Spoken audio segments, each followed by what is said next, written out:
Hello, you're listening to Hibs Talk. I'm your host as always, Gav. Joining me today is Dave. Alright. And Stephen. Hello. And later on we're joined by Tom to discuss the Celtic game and the Rangers game. And then obviously talk about the stuff like outside the box and all that sort of stuff.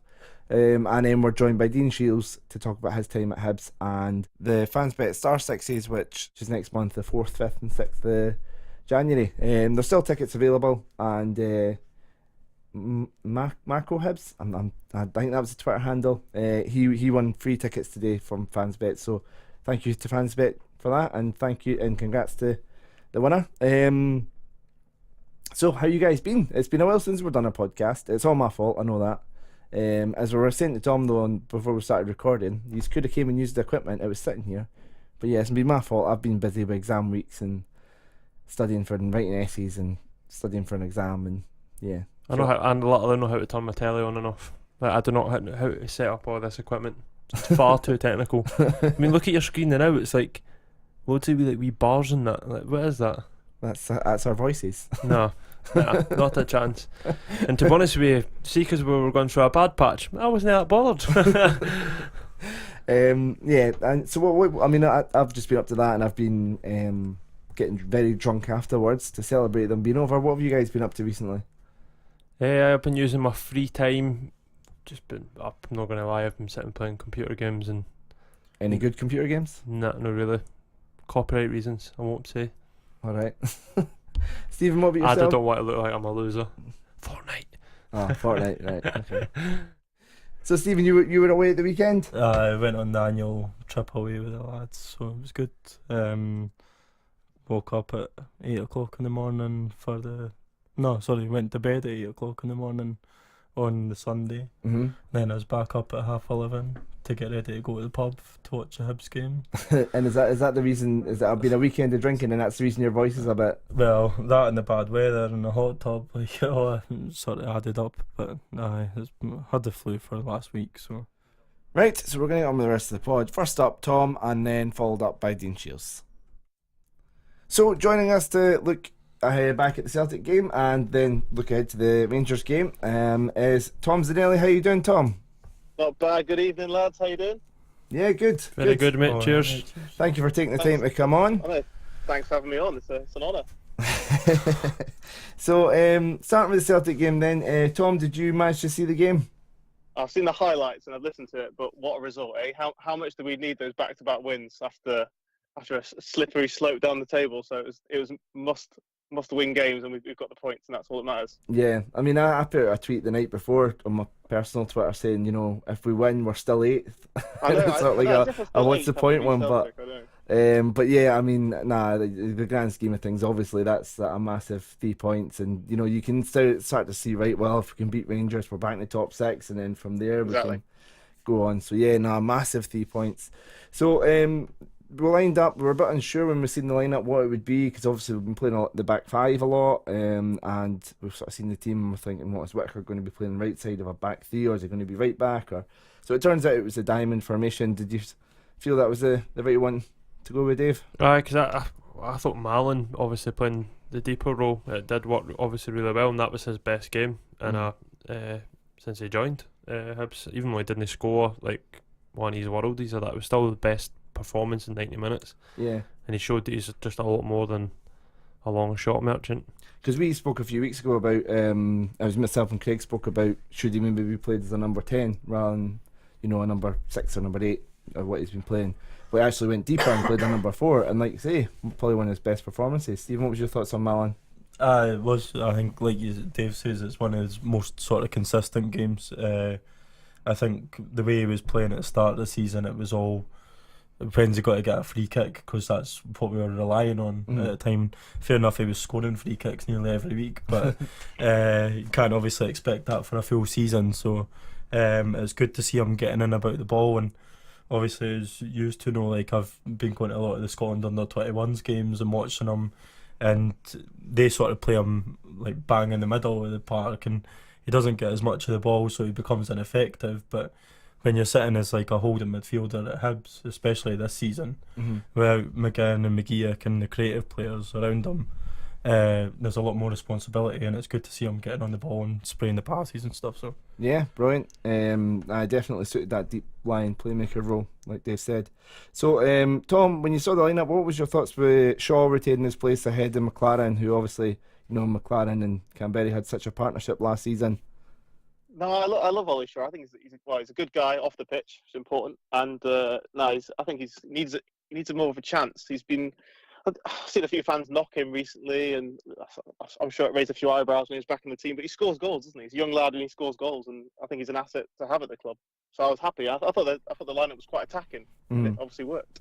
And yeah, I mean, Ollie Shaw helping, and obviously it's a great move for the first goal, and Ollie Shaw played his part in it with the assist. Exactly. And 46 seconds, Slivka.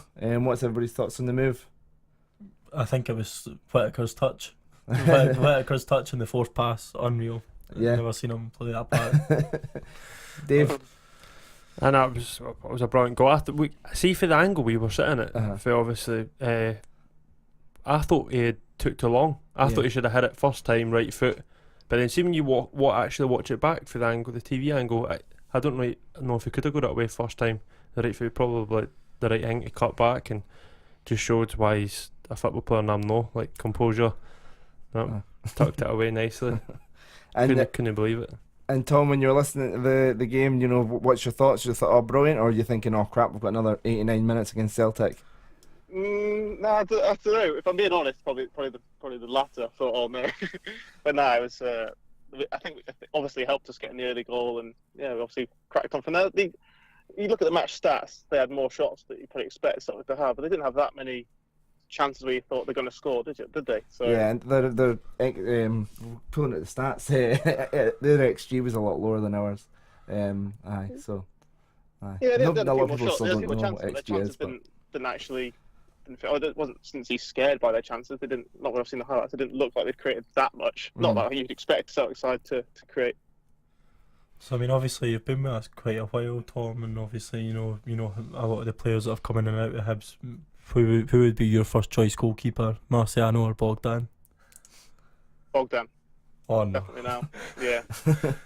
No, you're not agreeing, or you are agreeing? I agree.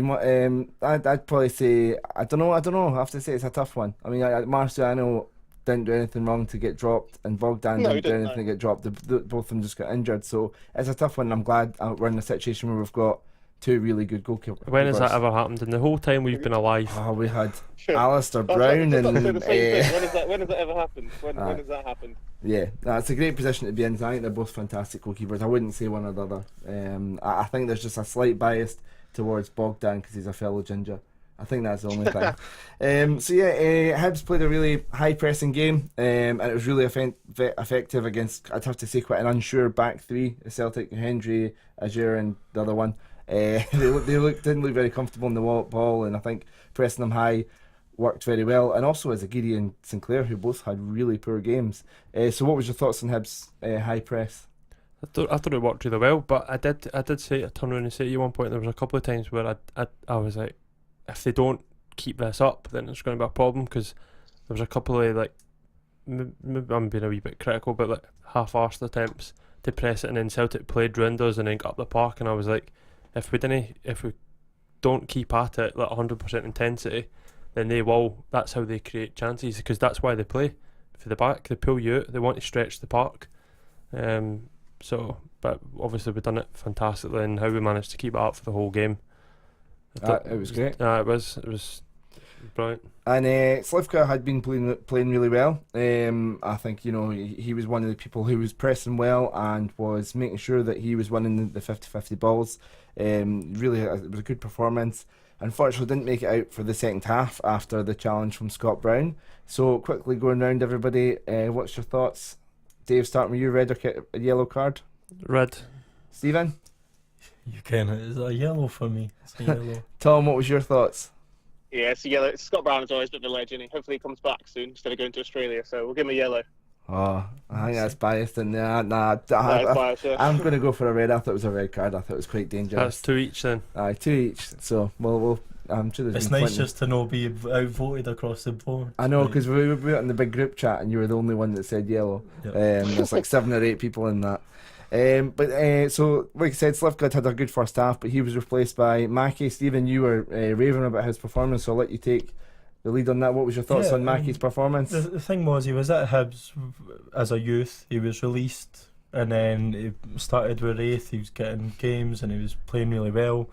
And then when you make that transition of coming back to a club that you've already been let go from, and then to come on in a big game like Celtic, where there was a lot of pressure, we were up 1-0 at half time, but you have to keep the performance going. For Playing him, slightly out of position as exactly. well. Well, that was it, because that was the point I was making. Like when he came on, and we've already got Stevenson playing as a left back. Obviously, we know that he plays more as a wing back now, so he can push forward a bit. But when you're putting a left back like Mackie into the middle of the pitch against Celtic, who, fair enough, they never played great, but there was a lot of pressure on him to like keep up the work for the first half, and for me, like, he never put a foot wrong. Couple of wee loose passes and that, but I mean, his assist for Canberra was unreal. Aye. And speaking of that, what did you make of the goal, Tom? Oh, it's all about Mackie's assist, isn't it? When I was at the club about 3-4 years ago, I always remember George Craig saying that Mackie's going to come through and be a quality player. Him and Graham Mackey used to talk about him all the time. I was obviously really excited to see him, so it's nice to kind of see him breaking into the team. Obviously, he played a massive part in that second goal, didn't he? So yeah, good to see. And Dave, thoughts on once Canberra got the ball is running, and I don't know if he'll be able to control or take a ball that good ever again in his life. The way he chested it down right into his stride was absolutely seamless. Yeah, and then obviously absolutely rifled it. Just like the curve, it was like just such a great finish. It was just a brilliant goal in general. Great finish. That's two great finishes against Celtic he's had this season, and it was good that this one came on the end of a winning result, unlike the other one. So yeah, brilliant. So did you guys feel that the goal had an impact on the rest of Canberra's game? Because I don't know about you guys, but I just felt that his confidence hasn't been great the last few weeks, and he was playing well the first half, but as soon as he got his goal, he started to get his swagger back, and there was a bit where the ball was coming to him, he waited for it, and he waited till Encham kind of got really close, and then he done that sort of the wee feint, and then knocked it past, and then went running down, and then played a great inside footed cross, and Horgan, a couple inches on him, a couple inches taller, we're probably looking at a goal.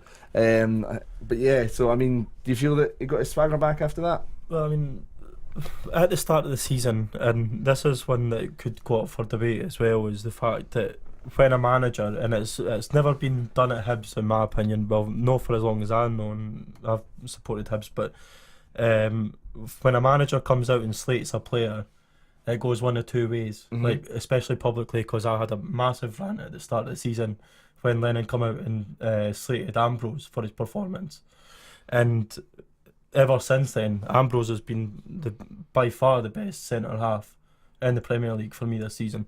And for that, he says it about Canberra 2 weeks ago. Gary Parker come out, says that he needs to improve in everything in his game. And I think it's just giving him the kick up the backside that he needs. And the last two games against Hamilton, he played well as well. A lot of good hold-up play. And the game against Celtic, it just all shone through. And it really giving him that confidence boost again. Yeah. And I'd like to say, all he shows playing well. He scored a few goals recently, so and if we can get McLaren back as well, having the three of them competing, and maybe another additional one in January, as well as the likes of Lewis Allen and stuff, it could be really a lot more promising up top than it has been in recent weeks. So long may the confidence continue. So I've brought up some players here first, just sort of talking about their individual performances. I had put Malin, but we've already covered that. Thanks for that, Dave. Lewis Stevenson kept St Clair quiet. I felt he was very patient with his challenges. What was your guys' thoughts on Stevenson's game? I thought his running was quite positive. He was quite direct, and a couple of times he should have put it in the box, and then he put it in the box too early. But aye, to be honest, that's just been picky. I thought he was brilliant now. Aye, great performance for him. Tom, what was your thoughts on Porteous? Oh mate, how good is he? By the way, he's a future Scotland captain, future Hibs captain. Yeah, how good is he? He's so good. Yeah. I mean, there's a point in the game. Doesn't put a foot wrong, does he? Doesn't put a foot wrong. No, I mean, there was a point in the game where he, I seen him talking to Sean Mackey, sort of saying, you need to be a bit further up and doing that, and this is a 19-year-old lad himself, and he's acting like Exactly. a captain, Leader. leading. Absolute It leader. was brilliant to see. Yeah, there was a couple of things maybe with like Forrest maybe got the better of him once or twice, but then Effie cleaned up. But still, yeah, without those two sort of incidents, I still think Porteous was my man of the match.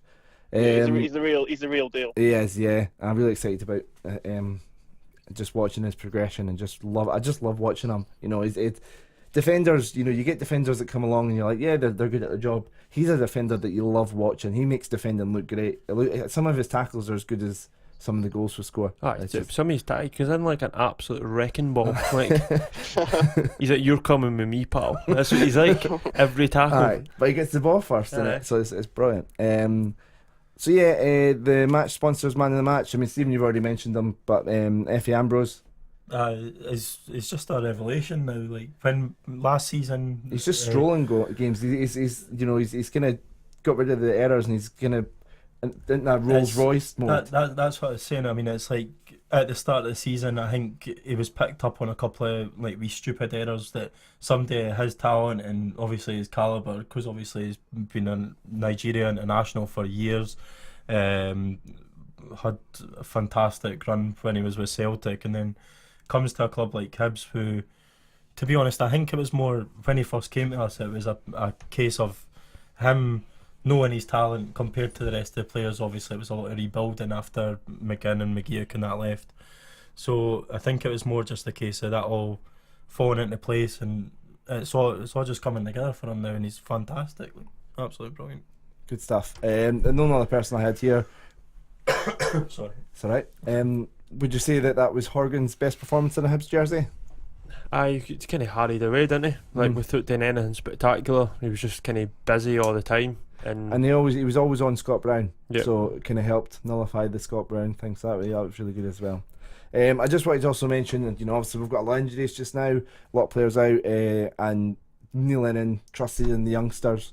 The likes of Shaw got his assist, Mackie got his assist, Porteous was the Sky's man of the match and my man of the match. Lewis Ferguson came on. Sorry, I got that out. Lewis Allen came on, and obviously he's a physical lad. He was effective up top and helping Cena out the game. And obviously you've got people like Stevenson and Whitaker and that who've came through the system as well. So it's just great to see homegrown players doing really well. So yeah, so brilliant for them to standing up when we've had injuries. So Wednesday night, Rangers game. This is the first time we've played them this season, after the last game was rearranged, and we're playing them again next week, so twice in 1 week. The last game was entertaining to say the least. What does everyone think? We could see another 5-5 at Easter Road on Wednesday? No, because we're getting another clean sheet. Tom, what's your thoughts ahead of the Rangers game? Rangers are an odd. I don't know how they're top. They're an odd league team in Europe. Fair play to them. They've done well. Obviously got knocked out unlucky. But the Rangers they're an odd league team. I don't know how they're top. They always feel like they're drawing games or dropping points. I guess that's just the nature of the table this year. But no, I'm confident. I'm very confident for the Rangers game. And I mean, looking at the form this month, they've went loss, draw, loss, win. And exactly, and they're top. And they're top. I mean, okay, I'm including the European game there, but still, got beat by Aberdeen, they drew away to Dundee, and then they've beat Hamilton, and they've somehow went top. The league is so strange this season. I think what we were saying earlier as well is the fact that like between first place and 8th place going into Christmas, there's 8 points difference. And how many seasons has that happened? Yeah, aye. So maybe it's not as doom and gloom as we thought. Certainly not. So would any of you make any changes to the Hibs team ahead of Wednesday night? I don't think Slavka's going to make it. Right. Boyle's probably going to come back in. I think Neil Lennon said there's a good chance he'll be back. Yeah. Did he say Hanlon would maybe be back? Yeah. I don't know if Hanlon would slot back in or and not. Gray would maybe be back Wednesday, but more likely Livingston on Saturday. Right. So I think if Gray was fit, he'd probably get ahead of Whitaker, even though Whitaker done quite well. You couldn't argue if he just played that second half team. Yeah. Against Rangers and started them, but it'd just be whether you put Mackie in that position again. Tom, what's your thoughts? Would you make any changes? And if Slavka's not fit, would you go with Mackie in that left central midfield role? Yeah, definitely go for Mac. His confidence is high, isn't it? So, what a chance for him to carry on in the team. But I'd probably bring Gray back in for Whitaker. He loves a goal against Rangers, doesn't he? So he does indeed. couldn't help myself. Couldn't help myself for that one. Set up. So score predictions for the game. I want to do them. I really want to do them. I'm gonna go. I think up 3-1 to Hibs. I'm going to go the exact same 3-1 Hibs. If Gray starts, 4-0 Hibs. Tom, any bit more realistic than 4-0? 3-2. 3-2. Brilliant. Good Yeah. stuff. Okay, so that's the Rangers game on Wednesday. We're looking forward to that. But Tom, since we've got you on, we thought we'd obviously ask you about your time with Hibs. So obviously you've done this stuff with Hibs in terms of outside the box and all the things with marathon bet and stuff. What was it like at first trying to get players to perform in front of the camera? Was there ones that were quite natural at it, or was there ones that were quite shy? Well, first of all, it was very strange being obviously working at the club in a kind of commercial role and seeing the kind of the players day to day and how they were around the changing room, how they were in the gym, and I just saw how amazing they were as players and as people.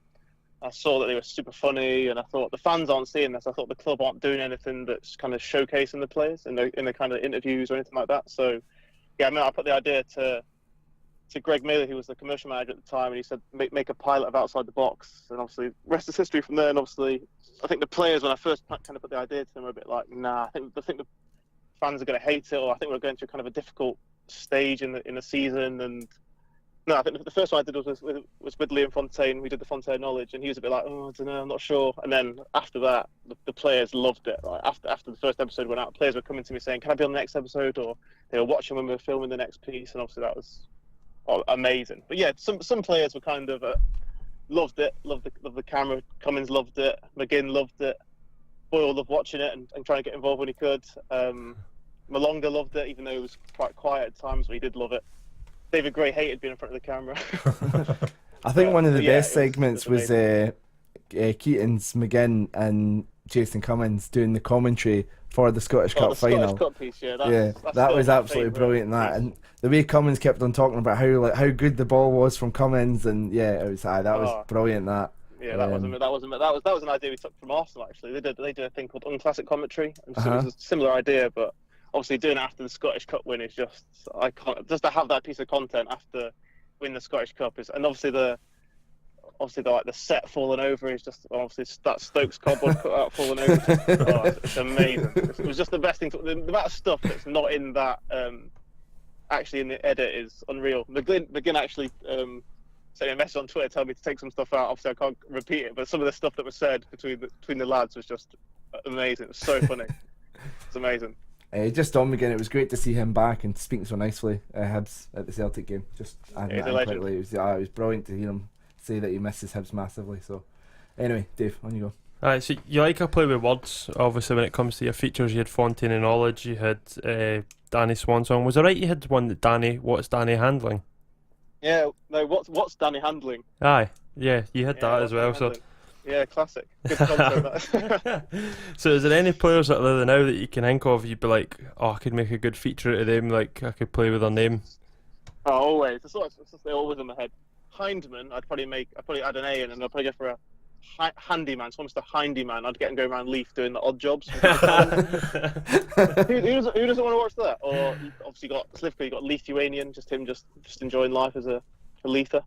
Oh, that's really good. I like that. There's one I wanted to do. Obviously, they said no, and I think Marvin would have said no. I wanted to do Starving Marvin. Basically, get Marvin Bartley on like an island for like 24 hours. Don't feed him. And then, he has to answer questions in order to get food. Kind of like I'm a Celebrity, but with Starving Marvin. That would have been brilliant. Yeah. And so obviously, they're good ideas. So, do you think you'll ever see a return anything outside the box, or like working again with the club, or? I've tried. I've honestly tried. I've tried to put an idea I tried to put Outside the Box back to the club a few months ago, and they didn't seem interested, to be honest, mate. And it's gutting because I'd absolutely love it, and people still tweet me asking about it on a daily basis, and I'm so proud of Outside the Box and what we made, and obviously the Hibs content, and obviously it's just I'll never do anything better than the stuff I did at Hibs, just because it was just personally just loved it. Even if stuff I make looks better, or it'll just never be that kind of Hibs content. It's just that was just so raw and so special at the time. But I'd absolutely love to do it. I know that if Hibs are interested, then I'd be on the first plane back up to do content with Hibs. Did they give you a reason why they didn't want to do it? No, I just didn't seem to be. Didn't want to entertain it really. I mean, obviously, disappointing. Obviously, at least from that though, you've got your work that you're doing now with Fontaine, the Liam Fontaine meets stuff. Yeah, which exactly. It's kind of like a spin-off. It's almost like Joey after doing Friends. Well, exactly. Yeah, I mean, obviously we had Fontaine on a few months. Fonz is the biggest ledge, and 100%. obviously working with Fonz on a daily basis, on a weekly basis, is a dream. He's the best in terms of working with him. He's just a top guy. But yeah, when I was working at Hibs, I was obviously in the commercial team originally, and I was like selling trackside boards when I first went to the club, and LED minutes, and then eventually I said to the club, "This is what I want to do. This is my passion. This is what I see myself fitting into the club." And after we did all these episodes outside the box, I said to the club that Marathon Bet made me an offer to work with like Man United, Tottenham, Liverpool. I said I want to stay. I want to stay and do Hibs content 5 days a week. I want to do it full time, and they said we can offer you 1 day a week doing it. I said I can't. So, yeah, that's kind of why I left the club. I could still work with Hibs. Obviously, Marathon Bet sponsor Hibs after we arranged that deal. Mm-hmm. But yeah, it's gutting. Obviously, I'd love the short answer is yes. I'd absolutely love to bring it back, and it's obviously in the club's hands. So we'll come back to Liam Fontaine thing in a second. But so what was it about Hibs that really was it sort of like the players, or was it that really, because you've said to yourself you're now a Hibs supporter because of your time at Hibs. What was it about Hibs that kind of got under your skin? Oh, the fans. 100%. The fans are the lifeblood of a football club, and the Hibs fans are. Can't even say the words. I don't even know the vocabulary for how amazing they are. There's something so special about the club, and it's because of the supporters, nothing else. The players at the time when I was there were amazing, and I don't think in terms of what Stubbs built, in terms of the actual players he brought in, and the kind of the atmosphere around the club at the time was just amazing. After such a disappointing time, obviously getting relegated, but no, the fans are just the best fans in the world, and that's why I love making the content, because the fans loved it. And do you ever get back up for any games? You haven't been up for any games recently? Yeah, I do quite a lot of work still in Edinburgh, so I'm back at least once, twice a month. So I usually get to a midweek game. I think the last game was against Aberdeen. It was a 0-0 classic in September. But yeah, I'm also up for the Rangers game as well this week, so it's good. Brilliant, good stuff. So I mean, obviously I mentioned there the Liam Fontaine meets that you're doing now. So what made you sort of reach back out to Liam to organise this and to keep this sort of thing going, the spin-off, as you and Stephen called it? I think I think probably missed doing outside the box content, really, working with just making content for Hibs fans. I've been trying to do a few different bits and pieces that I'm kind of working on at the moment, and hopefully some other stuff for Hibs fans come up in the near future. But yeah, I had an idea to do something with Fonts. I just know how good he is off camera and how good he is on camera to work with. So I kind of put this idea to him, and he loved it. And obviously he's super talented into everything he does in terms of his music and his presenting and his football. So he's a Scottish Cup winning legend. So yeah, he backed the idea, and yeah, we've been working together ever since. And when's the next one meant to roughly drop? I know there's been some sort of teasers for it and stuff, but when's the next one due out? Next couple of weeks, actually. We're filming in Edinburgh on Wednesday. It's called Heroes of Edinburgh. So basically going around meeting people that have done amazing things in the community. So it's kind of a nice feel-good Christmas, New Year kind of episode. So I'm looking forward to that. Brilliant, good stuff. So yeah, and obviously with the whole Liam, we had Liam on, and it was through yourself. So obviously thank you for helping organise that to get Liam on, and thank you for coming on today to chat about Hibs. And we're happy to get you on mate. Another time. So yeah, so thank you very much for taking the time to phone in, Tom. That's all right. Thanks, lads. Right, enjoy the game on Wednesday night. Yeah, let's go beat the Rangers. Yeah. Yeah, let's do it. Cheers, mate. Right, thanks. Take care. Cheers. Thanks for that. Boys. You Cheers. too, mate. Enjoy your Christmas. Bye. Bye. So joining us now, a player that over the space of 5 years racked up over 100 appearances for Hibs and also has 14 international caps to his name for Northern Ireland, is of course Dean Shiels. How you doing, Dean? Good, thank you. Good to be here. So yeah, thank you very much for coming on. I know we're going to speak about Star Sixes, which is beginning the next month. FansBet have obviously helped us set this up. Thanks to them for that. So, but first, we obviously want to talk about your time at Hibs. So, just before you came to Hibs, you spent 3 years at Arsenal. How was it coming through as a youngster at Arsenal with the facilities they've got and all that sort of stuff? Yeah, it was brilliant. Obviously, at the time when I was there, they had the Invincibles were there. So obviously I was getting the best training every day, and it was a great place sort of to learn your trade, and it was like an education for me because I was getting to train with great players every day, and then I was getting to go watch the first team with likes of Thierry Henry and Bergkamp, and that the year they went unbeaten was the year I was there. So okay, it was a great place to be at that time, and I really enjoyed my time there. So you came up to Hibs with Sam Morrow. So how was that having your mate there to help you settle in? Yeah, well, I remember it well because my agent rang me and he said, "You can go to Hibs or you can go to Hearts in the same week." They both wanted me up to train, and I knew that Sammy was already there at Hibs. And I just thought, at least I'll know someone there at Hibs. And obviously, I'd done my research on the club and that, and I thought, I'll go to Hibs instead. And then it worked out quite well in the end. Yeah, so I mean, obviously, you came up with Sam Morrow. Am I right in saying that he then became your agent for a bit? Yeah, Sammy did. He obviously I became best friend. I played with Sammy from like under 10s upwards, so um we were really close. We were not far from each other. We grew up in Northern Ireland, only about 20 minutes away from me. So we were always close, and then we lived together at Hibs, and then yeah, he went down the agency route for a while, and yeah, he was my agent for a while. So it was quite funny. Some of the stories. I remember him going to negotiate with one of the Rangers chief execs. It could have been Charles Green or something, and meeting him outside Ibrox and looking at him. He was good at it, but it was just it was surreal because he was one of my best mates throughout my life, and then he ended up being your agent. It was quite funny. Can imagine. So I mean, you were at Hibs for 5 years, and played under quite a few managers. Would you say you had a favourite manager during your time there? Definitely Tony Mowbray. Tony Mowbray was brilliant. I really enjoyed working with him. He taught me a lot. Obviously, I came from Arsenal, more or less from youth football, and I was just going straight into the first team at Hibs. And um, I remember giving him a debut at Ibrox away, and he had a lot of trust in me that year. That first year, we got third and qualified for Europe, and I learned so much from him and Mark Venus, and he'd definitely be my favourite manager. And in terms of there's obviously a lot of players you played with then as well. Was there any sort of players that you sort of looked at and went, they're going to be great players, and you could just sort of tell because obviously it was a real, I think it's been kind of called a golden generation for Hibs at that point. A lot of the youngsters coming through. Was there any that you kind of looked at and went, they're going to go into big things? Yeah, obviously you had Brownie and Kevin Thompson who went on and done well for themselves. Brownie obviously has had a brilliant career, and then the likes of the most talented player I played with Hibs by a country mile was Ian Boozlin. He was phenomenal in training.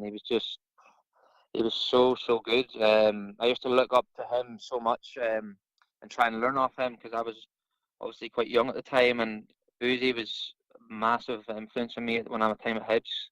There was other good players there. Guy Caldwell, was a great passer of the ball from centre half, and Stephen Glass, I always looked up to him as well. And there was numerous players like Gaz O'Connor. Dobie was there too, who went on to have a good career. There was, as you say, at that time, that year or two when Mowbray was there was just talent everywhere. So who was the best player that you played with against? So either in your time with Hibs or just in your career in general. In my career in general. Yep, I just all his Well, time at Hibs. I. well, I played against Ronaldo for Northern Ireland, and that was good. I made my debut for Northern Ireland against Portugal, and then, but obviously, you will remember the Hibs game at Murrayfield against Barcelona. Messi was playing there, so I managed to get his shirt that day, so I've still got it framed, and that I got him to sign it. So Messi's just just not in this world, you know. That opens up a whole debate of Messi versus Ronaldo, which I'm sure could go into for a long time. So yeah, that was some game that. We had Paul Hanlon on a couple of He weeks spoke ago. about that as well. Yeah. Paul Hanlon, I think, must still have nightmares about that game. He played left back. He played left back, and Messi was right wing. I felt sorry for him. He was getting absolutely tortured. But it was a good experience for us. I remember, I think Mixie was the manager. I remember looking up and we were 4-0 down after about 20 minutes, and I thought, oh no. And then they brought on Samuel Eto'o and Yaya Toure at half time. I thought, this is not going to get any better. Yeah, not a too bad bench to have. You mentioned Mixu there, being the manager at the time, and this was a question we got from social media. Somebody was saying that they felt that Mixu was probably let go just a wee bit too early. What was your thoughts on that? Do you think Mixu could have been given a bit more time? Well, John Collins was there in between Mixu and Maga, and I think one thing about Mixu was he worked hard and he had the club's. He really loved the club. He was passionate about the club, and I really liked Mixu. I respected him as a man. He was a good manager and he was a good man. Obviously, at that time, he had to get rid of all a lot of rubbish basically that John Collins had left behind, and there was a big rebuilding job, and he was trying to rebuild and get results at the same time. And sometimes managers don't get they don't get the time to do that these days, as you know. And I think maybe Mixu could have been given a longer time. To be honest, I wish he had been given longer because I know he was passionate about the club. He was definitely one of my favourites as a player and as a manager in terms of his personality. Just because the reasons you say, he was so passionate about the club, and it was a bit of I think he could have been given a bit longer, but yeah.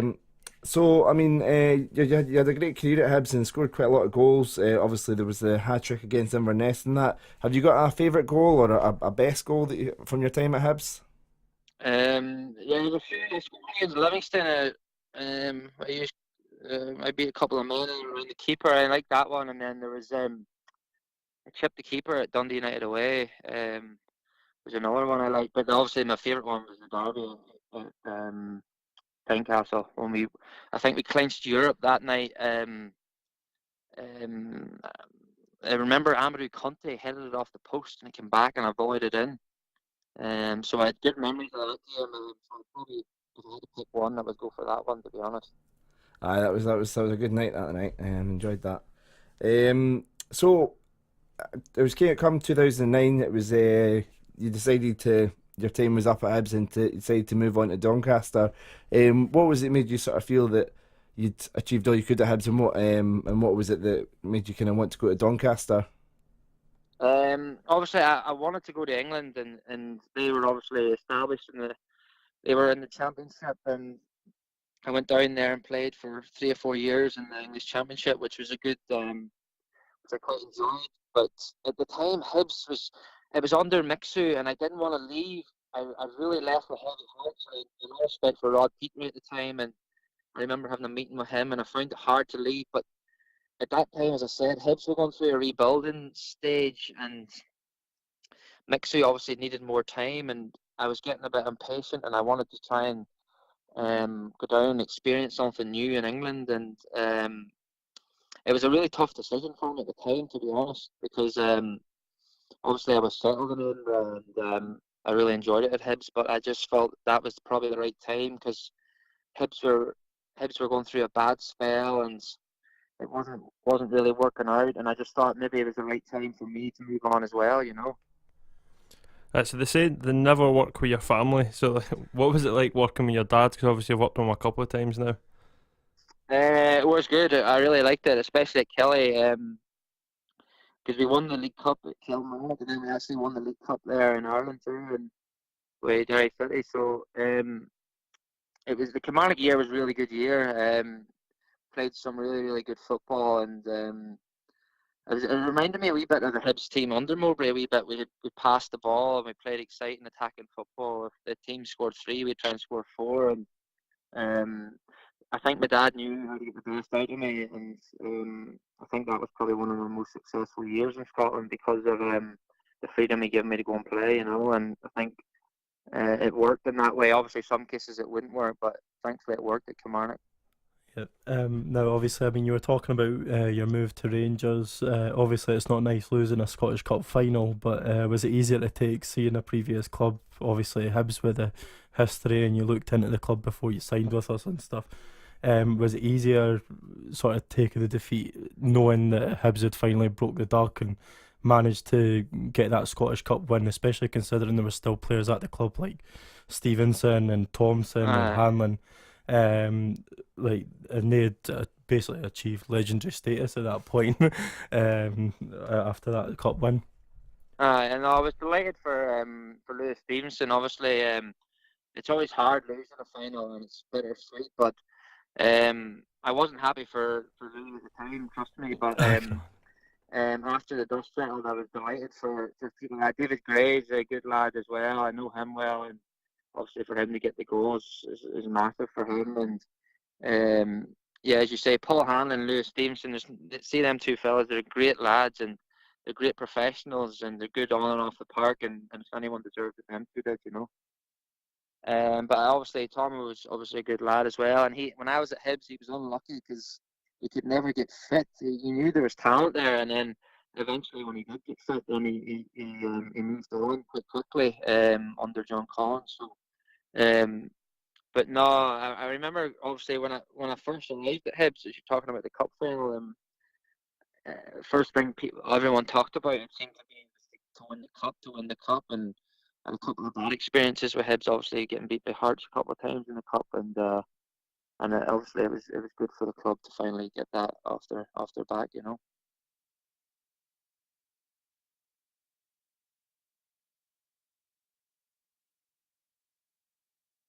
I was always worried when you came on, and obviously a minute after you came on, Rangers went 2-1 up, because you know we obviously know the talent in you and stuff like that, so it was a bit worried when you see a player like you coming off the bench, but thankfully it never worked out for you that day.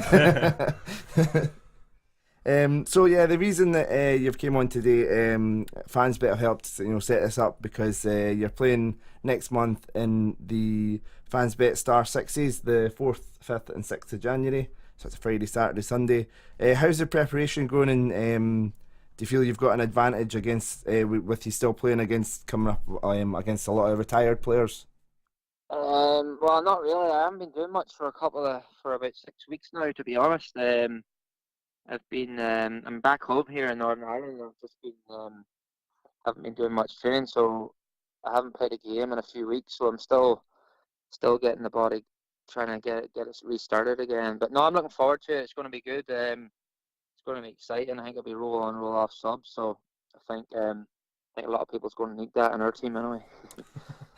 There's the likes of Robert Pires, Michael Owen, Joe Cole, JJ Okocha, Ryan Giggs, Craig Bellamy, James McFadden. I had to chuck in somebody Scottish. Is there anyone in particular you're looking forward to playing against? Look, all the names you mentioned, they're all phenomenal footballers. They've had unbelievable careers, and it'll be a good experience, you know.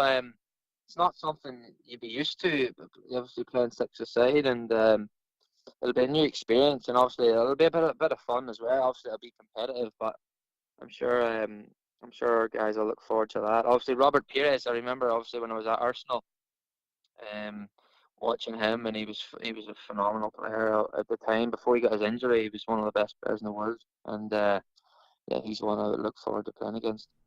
And you mentioned that Pires is the next teammate. Is there any other ex-teammates that you're looking forward to seeing and going up against, or playing against with Northern Ireland? There's one, the world beater that was close to getting World Player of the Year when he was at Hibs, Colin Murdoch. He's playing. I think he's playing in my team. So yeah, I'm looking forward to seeing him in his Cruyff turn. So apart from him, there'll be no real standouts. Obviously, in our team, we'll turn up and try and do the best we can compared to what we're playing against. You know, aye. We could be the only six-a-side team with 5 at the back. And I mean, it's only 6-a-side, but I mean, Colin Murdoch and Stephen Craigan, that's not a lot of pace at the back. I know, you're scaring me already. I know. I know we could be defending deep now. We could be a deep line. So, we'll give it a go. We're looking forward to it. I'm sure I'm sure we'll do okay. Yeah. Well, we're heading along to I think we're going on the Sunday. Aye. So we're looking forward to it as well. So we'll keep an eye out for you, and yeah, best of luck for the rest of the year preparation, and thanks for taking the time to come on. No problem. Cheers, lads. Good Cheers to for that. finish. Thanks. Cheers, mate. Cheers. Right. Good man. Thanks. Well, that's the podcast finished, folks. Aye. So thank you to Dean and Tom for taking the time to come on. So you're looking forward to Wednesday night then, guys? I am. Aye. And then we'll be back if we keep winning games, Gav. I think that seems to be the theme yet, doesn't it? We only pod when we're winning. Pod when we're winning. That's not true. That was just a bad coincidence, to be fair. No, I know, it's exam week in that uni, and these guys are hopeless without me. So Maybe that's why we went on that bad run, because we just wanted to do a podcast. the guys weren't listening to the podcast out at East Mains, and it was putting them off. That's what it was. I actually want to pull you up on something. You announced in one of the podcasts that me and Stephen couldn't be bothered. Aye, You gave me an hour's notice if I wanted to do a podcast or not, which is unacceptable. And you couldn't be bothered. No, I had plans. You couldn't be bothered. and I was working. Other plans are more important. Fortnite. Nah, I did, and also I had plans, so you kind of just dropped that. Aye, and you actually messaged me and say, and I was working, I was at work, never got the message until like about 20 minutes before, and by that time you had already got like 3 other folk anyway. I just got Craig and Murray on. No, 2 other folk. It's, Aye. That's fine. These are expendable. so, You got the reserves on. Speaking of which, that's why Slivka's only a part-time player. Speaking of which, I don't know what you guys are doing on Wednesday night, but Murray is coming on the phone after the Rangers game. I will be very intoxicated. It will be a very drunk podcast, so the quality might dip a bit, but there will be one straight after the Rangers game. It's up to you guys whether you want to come on. We'll see what state he's in. He might just be drunk and we've just pumped Rangers, and he might be desperate to come on. Now, Dave, he's already told us that he's doing a podcast before even inviting us. He never even suggested to us. Well, we're going to the game. I was going to wait until tonight to see yous. I don't think I'll be on, I'll be honest. I'm going home. I'll have too much to drink, Right, I would imagine. okay.